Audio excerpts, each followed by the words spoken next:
Imagine avoir 921 Ethers bloqués sur la blockchain à jamais. C'est ce qui est arrivé à un projet crypto. On va revenir sur cette histoire.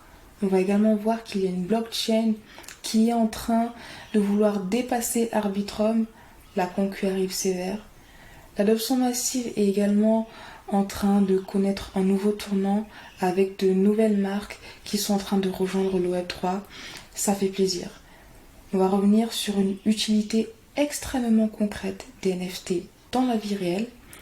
On va voir qu'il y a des refs qui avaient un peu fait du sale à leurs clients qui sont en train de revenir avec un nouveau projet. C'est assez particulier, mais bon, on va revenir aussi sur une blockchain qui a levé des fonds, potentiel airdrop. On va terminer avec une tendance secrète à suivre. Je t'en parle depuis, mais c'est bien de se faire une piqûre de rappel parce que là, on voit qu'il y a même la finance traditionnelle qui est en train de s'y intéresser. Avant de commencer, je te partage les 2 grands gagnants du NFT de la collection 1000 merci que j'ai créé pour remercier toutes les personnes qui donnent de la force en partageant des commentaires sous les vidéos. Maintenant, tu connais, hein? Si tu connais pas, chaque dimanche, on revient ensemble sur l'actualité la plus croustillante autour des crypto-monnaies. Si ce sont des sujets qui éveillent ta curiosité et ou te passionnent de manière incommensurable, tu sais ce qu'il te reste à faire. Maintenant, mets-toi en mode Zeppo, boisson sur le tech, et c'est parti.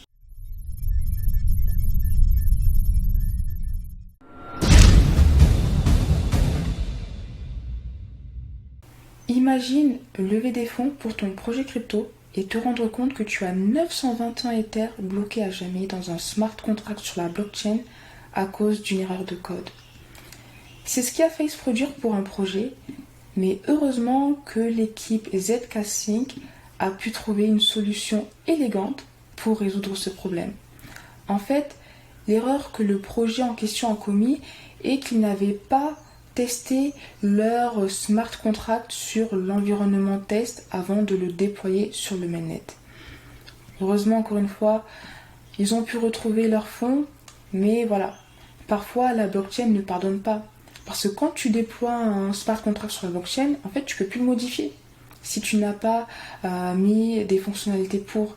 Et si tu as fait une erreur, ça ne pardonne pas. Là, plus de peur que de mal, mais voilà, il faut quand même avoir conscience de ça. Et en parlant de ZK Sync, actuellement, ZK Sync est en forme. Elle est en train d'attirer énormément de valeur. Et là, on voit que les dépôts sur ZK Sync ont dépassé les 110 millions de dollars. Tu sais qu'ils ont récemment lancé leur mainnet. Donc, il y a également plusieurs personnes qui se positionnent pour un potentiel airdrop. Mais ce qui va vraiment être intéressant à voir, c'est si quand le airdrop sera lancé, l'activité restera ou non. Pour Arbitrum, on a vu que malgré l'airdrop lancé, la blockchain attire toujours de la valeur et des utilisateurs, mais ça va être intéressant de voir si ça sera le cas pour ZK Sync. Maintenant, parlons adoption massive. Là, on a plusieurs entreprises Web2 qui nous rejoignent et ça fait plaisir. On commence avec Bobbi Brown, marque de cosmétiques, qui fait un dépôt de marque pour des mondes virtuels, donc j'imagine que c'est le métaverse, pardon. On a également Ralph Lauren qui n'y va pas de main morte. 2 nouvelles très bullish. La première, c'est qu'ils ont fait une collaboration avec un projet NFT basé à Miami. La deuxième, c'est que tu vois, ils se sont pas dit on va faire des NFT et puis basta. Non, ils se sont dit nous, on y va à 100%. Parce que là, on a appris qu'ils ont fait un partenariat avec BitPay pour permettre à leurs clients d'acheter des habits directement en Bitcoin, Ether ou Matic. Ça, c'est extrêmement bullish. C'est le genre de nouvelle qui fait plaisir. On reste dans l'adoption massive avec une utilisation concrète des NFT dans le monde réel. Là, ça concerne l'univers du football. En fait, il y a Arsenal FC qui a décidé de lancer des tickets NFT pour ses matchs de football. Et ça, c'est vraiment quelque chose que j'adore parce que là, on voit l'utilité du NFT et il y a des personnes qui vont acheter un NFT non pas parce que c'est un NFT, mais parce qu'elles ont envie de se rendre à ce match. Donc elles vont acheter un NFT sans même savoir que c'en est un. Et on peut voir aussi que là, le NFT répond à une problématique concrètes reliées aux billets digitaux, dans le sens où, comme ces billets sont créés sur des systèmes numériques qui sont un peu basés, enfin qui fonctionnent comme des boîtes noires, créer des faux billets est beaucoup plus facile que sur la blockchain, parce que de par les caractéristiques immuables et transparentes de la blockchain, on ne peut pas créer un faux billet littéralement sur la blockchain, parce que si demain j'émets une collection de 1000 NFT qui font office de ticket et que demain tu veux créer un faux billet, si demain tu crées un faux NFT, la blockchain va mettre en lumière ta volonté de fraude devant le monde entier, parce que tout est transparent. Et c'est la beauté de cette technologie, et ça fait plaisir de voir qu'il y a de plus en plus d'entités et d'entreprises qui prennent conscience de son potentiel et qui décident de l'adopter. Là, on va revenir un peu sur une période très très noire. Tu te rappelles, suite au crash de Terra Luna, on avait aussi connu le crash du fonds 3AC, qui était un fonds créé par 2 traders de renom extrêmement réputés. Malheureusement, ils avaient mal géré les fonds de leurs clients et ils ont perdu les fonds de leurs clients. Mais là, ils sont de retour pour nous jouer un mauvais tour. Enfin, j'espère pas. En tout cas, on a appris qu'ils ont décidé de lancer leur exchange. Et le pire, c'est qu'ils ont... Attends, je te montre l'info, comme ça tu vois qu'on lit bien la même chose. Ils ont levé 25 millions. Donc pour te la refaire en français, après avoir perdu l'argent de leurs clients, ils se sont fait discrets pendant un temps. Après, ils ont appelé leurs refs. Ils leur ont dit, hey, les frérots, là on a un projet, vas-y, mets un petit yébi sur la table. Et grâce à ça, ils ont leurs refs qui ont mis ensemble des yébis à hauteur de 25 millions de dollars. Bienvenue dans le monde fantastique des crypto-monnaies. Mais bon, passons. On va parler d'AAVE. Nouvelle très bullish. AAVE, tu sais que c'est un peu le protocole de prêt d'emprunt de référence qui est basé sur Ethereum, sur Polygon, Arbitrum. En tout cas, là, on apprend qu'ils vont se déployer sur la BNB Chain, Starknet et Polygon EVM. C'est une très bonne nouvelle dans le sens où là, on est en train d'évoluer dans un écosystème multi-chain.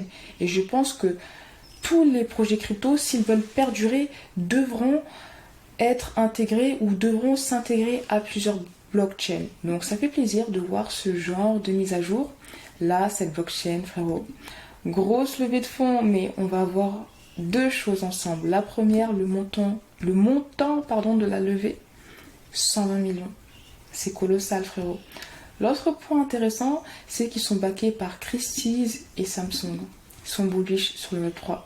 Layer 0, on en parle depuis fin 2022. Je sais que j'avais déjà fait les actions pour me positionner sur la airdrop, mais là, frérot, ça va les refaire. Ça va les refaire fort, fort, fort. En tout cas, ça fait plaisir de voir ces grosses levées de fonds, parce que qui dit grosse levée de fonds dit potentiel gros airdrop, parce que là, on sait qu'ils ont les liquidités nécessaires. En tout cas, on sait qu'ils ont les fonds nécessaires. Je ne sais pas quel sera le degré de liquidité de ces 120 millions, mais en tout cas, ils ont ce qu'il faut pour rincer la communauté avec un airdrop intéressant, donc pourquoi pas se positionner. On va terminer avec cette tendance secrète. Je t'en parle depuis longtemps, et je ne suis pas la seule. Il y a même le ref, le CEO de BlackRock, Larry Fink, qui en parlait. Il s'agit de la tokenisation des actifs réels. Et là, on voit que cette narrative est en train d'exploser avec la finance traditionnelle qui est de plus en plus réceptive à la blockchain.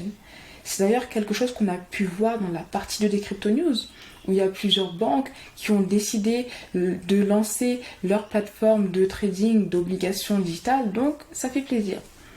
Secteur à suivre de très très près.